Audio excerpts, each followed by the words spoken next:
Today, let us discuss on census survey. As introduction, let us see what is meant by census survey. Census survey is a comprehensive survey about people living in a geographical area or an administrative unit. It aims to conduct a social science research by means of collecting data through questionnaire or schedule method and analyze using quantitative and statistical technique. Hansras defines census as the total process of collecting, compiling, and publishing demographic, economic, and social data pertaining at a specific time or times to all persons in a country or delimited territory. In Britain, the earliest census, 1801 to 31, took the form of simple head counts. Self-completion forms were introduced in 1841. In 1911, punch card processing were used, and from 1961, computers are being used. In India, the first census, which was a partial census and covered a very limited field, was arranged in 1872. Next census was taken in 1881, which covered wide area, and thereafter it was conducted almost after every 10 years. UNO views about census in every country to be conducted in a year which is nearest to zero. For instance, 1990, 2000, and 2010. Anthropology and census have good interrelationships. For instance, in the United States, the anthropologists occupy a high status and they work well in government census. In India, the census of the country has been involved in anthropological research since its inception in 1871. The 1961 census embarked with anthropological village studies and later on with its addition of anthropological research under Social Studies Division for use in governmental programs. Now, let us again see the anthropological fieldwork and census survey. Census survey is a standard technique used in anthropological fieldwork. It can give an authentic demographic profile and can also portray changing socio-economic aspects of the people in the studied area. It may be of the research importance on one hand and the planning on the other. An anthropological fieldwork is presented here. Actually, it is conducted as a part of the anthropological practical for the third-year students in undergraduate course in this subject at the Manipur University. The fieldwork is conducted by the Department of Anthropology, Dam College of Science, Imphal in December 2011 at New Canaan Village, Ukhrul district in Manipur, India, which is inhabited by the Tangkhuls, one of the recognized scheduled tribes of the state. In this fieldwork, de jure census technique is applied, and in de jure census, a person is counted at the place of his real residence. Another technique is known as de facto census, in which a person is counted at a place where he is found, and this technique is not used in the study. In India, till 1931, census was taken on de facto basis which is also known as data system. Double counting is avoided by taking the members of a common hearth as a household unit. Thus, the term family is taken here to mean the separate kitchen hearths. Two families may live under one roof, yet each maintains a separate hearth and a purse. In this way, census data are collected through direct method and no person has been left outside counting. The students have been advised to carry on the census work smoothly.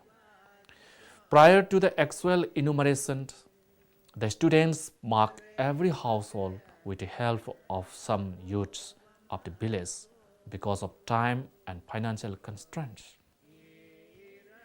The students have been again advised to disclose their identity and explain the purpose of the visit just before taking information. They use schedule techniques, and while recording the data, they shall not ask questions very leisurely that may create a tedious environment to the environment. In addition, they are trained not to ask questions which may carry double meanings. For instance, when one talks about a term such as educated, it is differently understood by different people.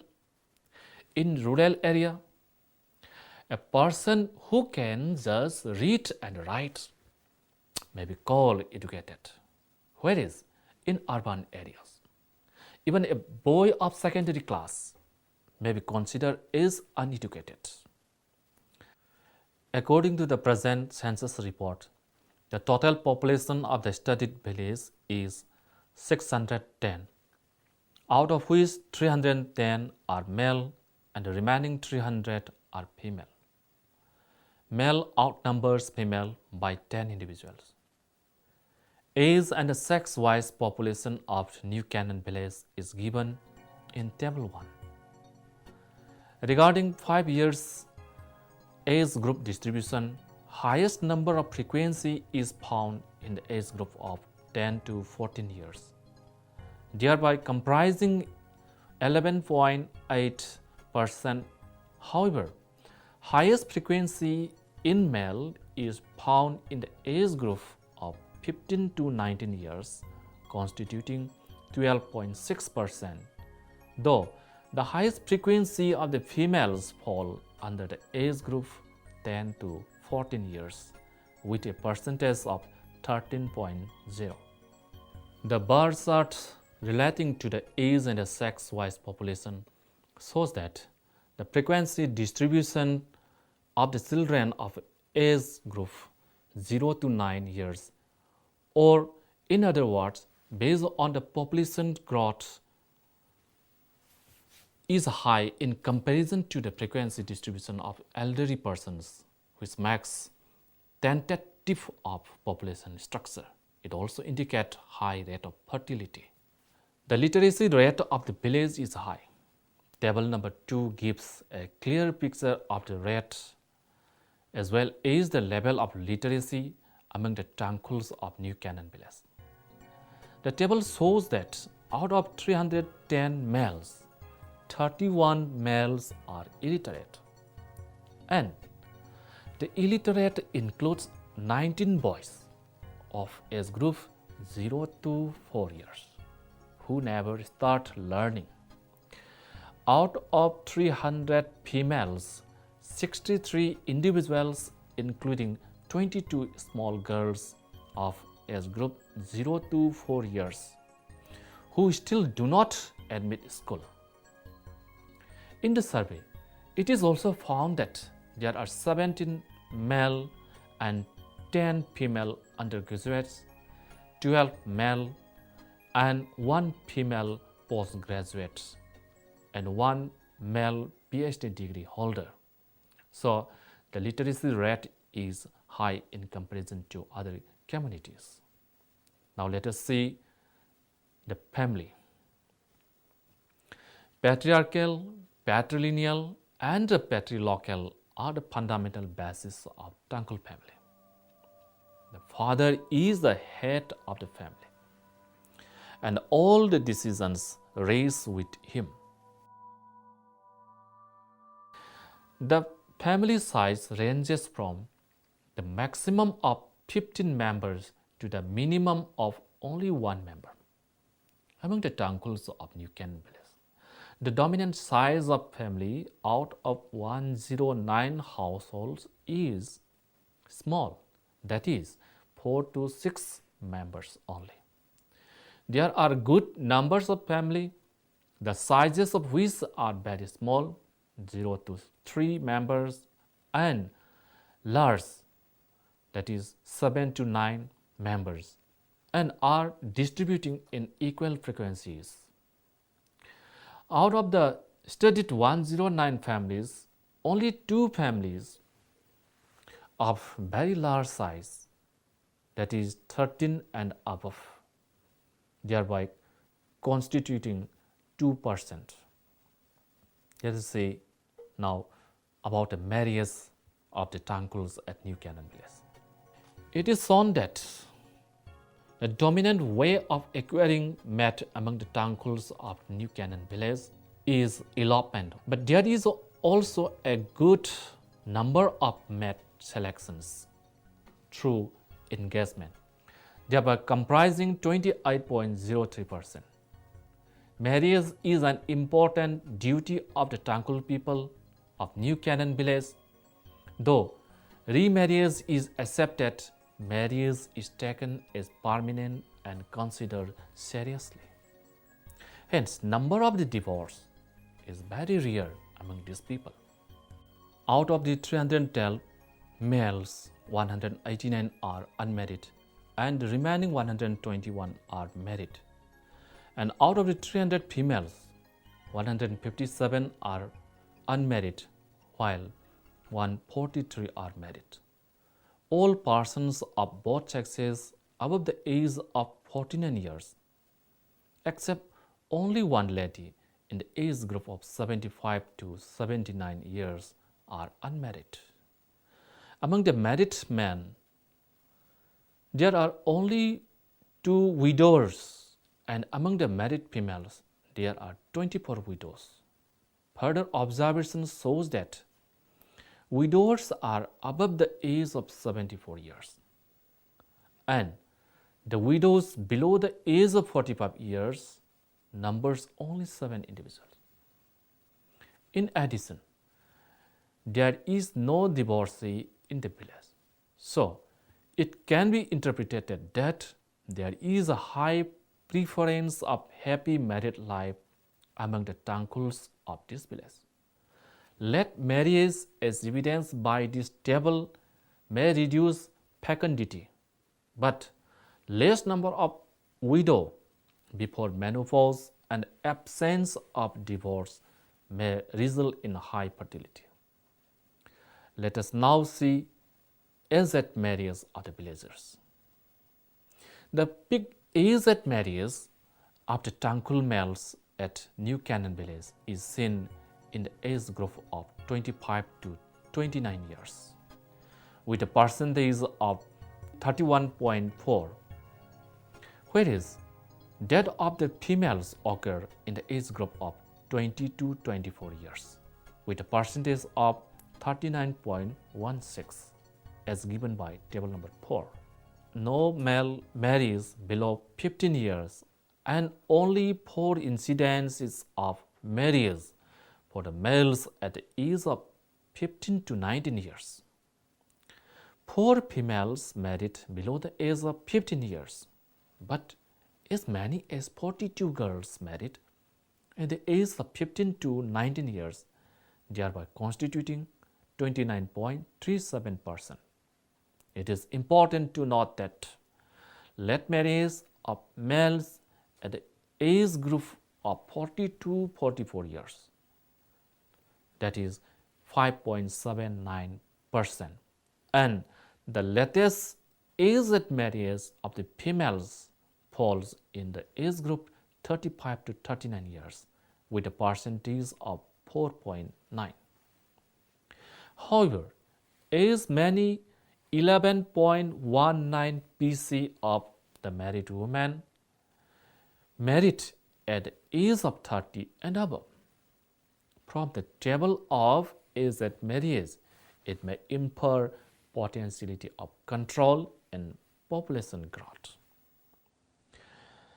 The economic life of a group of people depends on systematic way of production, then distribution and consumption.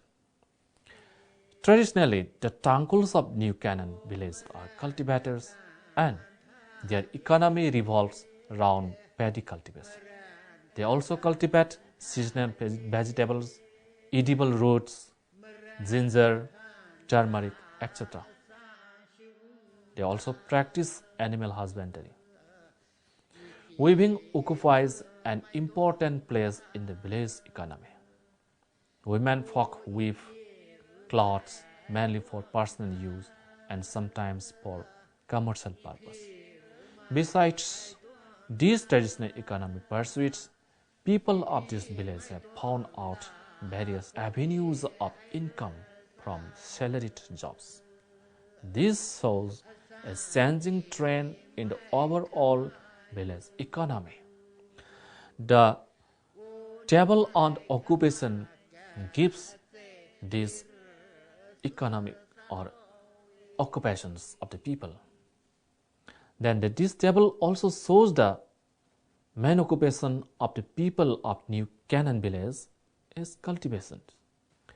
Non-salaried occupation comprises 33.93%, whereas salaried job comprises 13.44% and the remaining 52.62% constitute non-working group. Of the salaried jobs, teaching profession is found as the dominant job with a percentage of 4.26. Again, out of 321 persons in non-working group, majority of them are students and there are 216 students constituting 6.56%. The villagers also rear good numbers of the livestock. A table in relation to the livestock is given here. From the table on livestock, it is revealed that the people of this village rear fowl and duck in good number. The changing trend in their socio-economic life may also be seen in their house type. So let us see about their house type so that we can see the changing scenario in their socio-economic life. Majority of the houses which are built on earthen plate and are of slightly modern type are found in linear patterns. They build houses on up as well as low lands, but on level grounds. An example of slightly modern house, the descriptions of the house of the present chief, that is Mr. Levi Masangba, is mentionable. The house is made of earthen plate, mud wall, wooden frame, and metal sheeted roof. It has two constructions. One is living house and the other is kitchen. Even though it is constructed in a slightly modern, there are also vestiges of the traditional past. That is, there is also the hanging stack on which items such as many baskets and then the eatables are put to be influenced by the smoke for preservative as well as the drying process. And above all, there are also some animal trophies found in this kitchen. So, in the changing scenario of the village, we can also see the vestiges of the traditions in such slightly modern houses. Then the modern houses, which are at least fully cemented houses, constitute 2.75% of the village, but no traditional house is found in this village. Then we again see the changing as a factor or as an influence of religion. So let us see how is their religion. Traditionally, the Tangkhul forefathers were animistic believers. But right from the establishment, the villagers of the new Canaan village were Christians of two denominations. Number one is the Baptist and number two is the Seventh-day Adventist. Still today, the villagers cannot accept other Christian denomination or other religions. They decide to banish any individual who adopts any other religious faiths. And this is much influential in their food habits also, because Seventh-day Adventists taboo pork to be eaten. They decided to banish any individual who adopts any other religious faiths. As the last part of the discussion, let us draw some conclusions. The census can give the population structure and the changing trends of socio-economic life of the people in a specified area. As the practical part of anthropology, fieldwork is conducted on an unstudied people. The census conducted among the Tangkhuls at New Canaan Village, Manipur, by the undergraduate students of a college in Manipur, India, can also give demographic profile and changing living style, occupational pattern, mortality, fertility, etc. Above, it gives the background information of ethnographic studies, which is an important concern of